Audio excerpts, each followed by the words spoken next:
Good afternoon. This is Ming, and my presentation is called Preserving Vapor, an analysis of Vaporwave and Muzak. As early as 1907, Italian composer Ferruccio Busoni published Sketch of a New Aesthetic of Music, in which he envisioned a new music that breaks free from the laws of traditional musical aesthetics, a music that belongs to the future.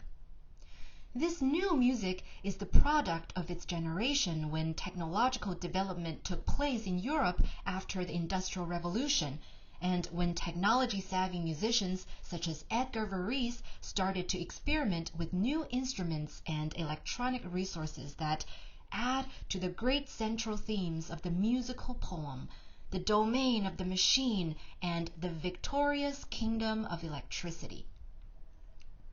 This victorious kingdom of electricity carries the implication of the Victorian era, when the center of European empires, the Great Britain, was established as a dominant global power, colonizing large numbers of Oriental countries as part of its empire-building project. With musical technological development on one hand and worldwide accelerationism on the other, music was slowly co-opted by techno-capitalism and had turned into a tool for the techno-capitalist propaganda. Theodore W. Adorno comments on the vulgarization effect of capitalist exploitation of music. Quote, "Music, with all the attributes of the ethereal and sublime which are generously accorded it, serves in America today as an advertisement for commodities which one must acquire in order to be able to hear music. They become vulgarized. Irrelevant consumption destroys them." This vulgarized music Adorno labels is an evidence of musical devolution the victorious kingdom brings forth. A representative example is Muzak, or elevator music, appeared in 1934 through the trademark Muzak, which delivered background music to retail stores. Muzak programmers reject style and individuality to express anonymity and to enforce conformity through creating obedient, easy-listening mood music. As its own slogan describes, music is there to be listened to, but Muzak is there to be heard. In being/doing so, Muzak diverts the individual from reflecting on the absurd experience of existence to being fully immersed in it, a process aided, lulled, and hypnotized by the sweet sounds of background music. In the 21st century, Muzak is capitalism's theme song. As a response, or more likely an alternative way of resistance, a group of young, tech-savvy music producers started a musical movement based on sampling and remixing Muzak into a highly conceptual music that parodies and critiques Muzak. In early 2010, a self-titled genre, Vaporwave, appeared as tags on blogs and Last.fm and rapidly evolved into various subgenres with the same concept throughout the past few years. The genre samples early 1990s Muzak almost entirely in a song and remixes the samples by chopping and screwing, creating an uncanny and obscure atmosphere based on familiar sounds. Both Muzak and Vaporwave are objectified signifiers to a larger scheme, and both represent a negotiation between knowledge and will attributed to this larger scheme. Muzak, as a scientifically programmed functional music, is detached from the emotion of the composer and performers. It is a thing that can be learned and copied like mass-produced goods. In the mall, Muzak's primary function is stimulating consumption through playing tricks on the human brain, which subsequently gives consumer that powerful feeling. Like the canned laughter inserted in sitcoms as an emotional surrogate, Muzak externalizes and objectifies personal emotion. All these functions of Muzak suggest one goal: creating a false reality, a simulacra in which consumers happily believe. This false reality is the integration between physical reality and virtual reality, termed as hyperreality. Muzak is an audio signifier to this hyperreality. Under its influence, one can no longer distinguish his real feelings with technology-simulated and stimulated feelings. The final object of desire Muzak signifies to a larger extent is the integration between humanity, real self in physical reality, and technology, image of self in virtual reality.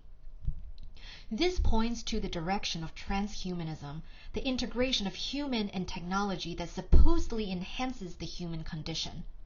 This is the liminal stage as the world of today that contains endless experiments and transformation, which, to venture forward another step, moves human into posthuman.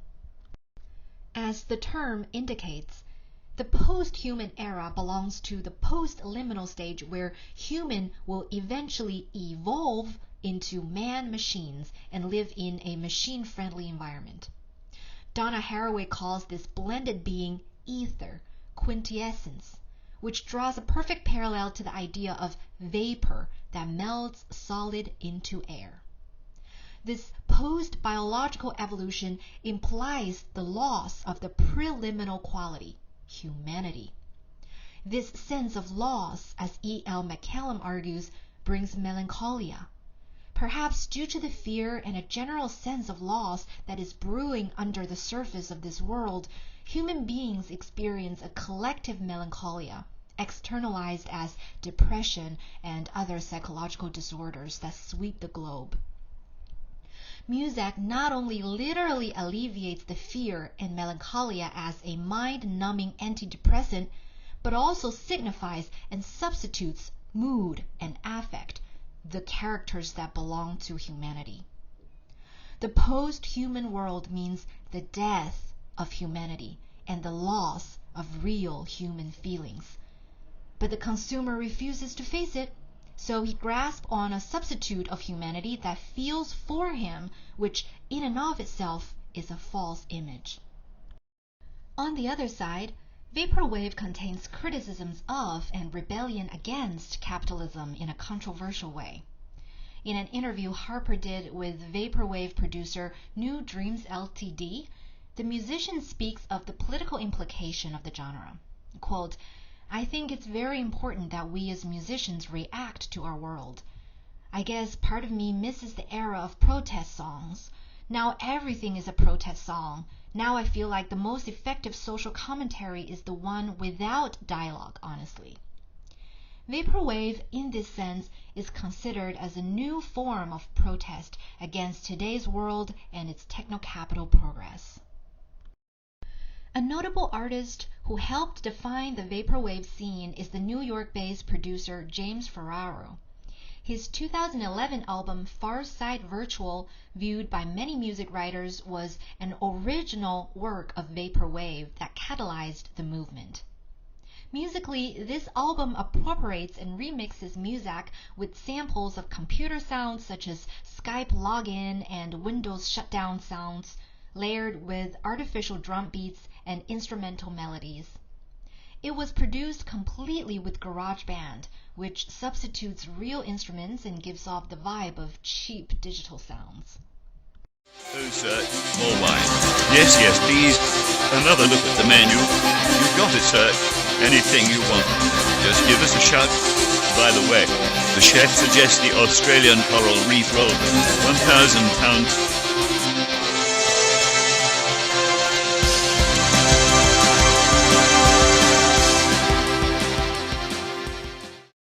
In this album, the song Palm Trees, Wi-Fi, and Dream Sushi draws my attention particularly. This song is set in a fictional virtual restaurant in Times Square where Ferraro creates and samples the voice of virtual waiters and chefs, remixing it with different looped sections of background instrumentals in heavy effects. The music of this track, therefore, functions literally as Muzak in a restaurant.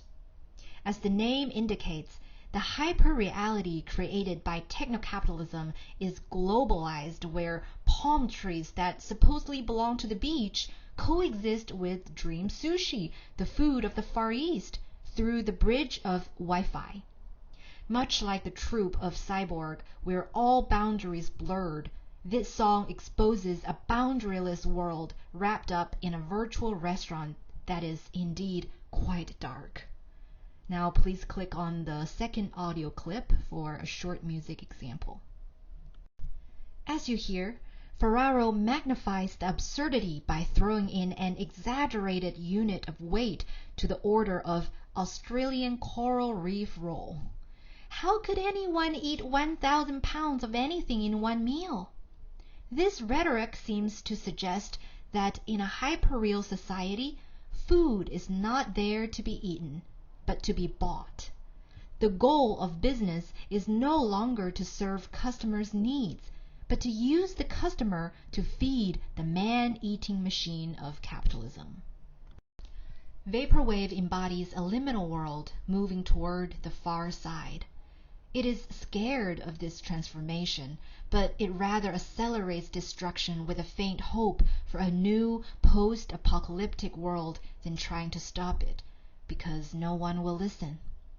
As the musical representation of a modern consumer, this genre fetishizes Muzak just like a regular consumer does. The difference lies in Vaporwave's acknowledgement of the absurdity of consumerism and capitalism.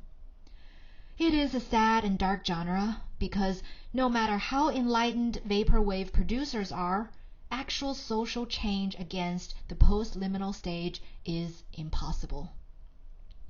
As a new genre of electronic music, Vaporwave also embodies the vision of the new music aesthetic that floats on air.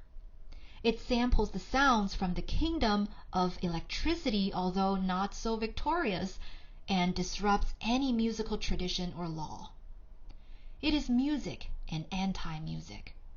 Perhaps Vaporwave wants to show the world that it is just a dark joke, but the joker, ironically, is this fast transforming world that fetishizes vapor. That's all I have to say. Thank you.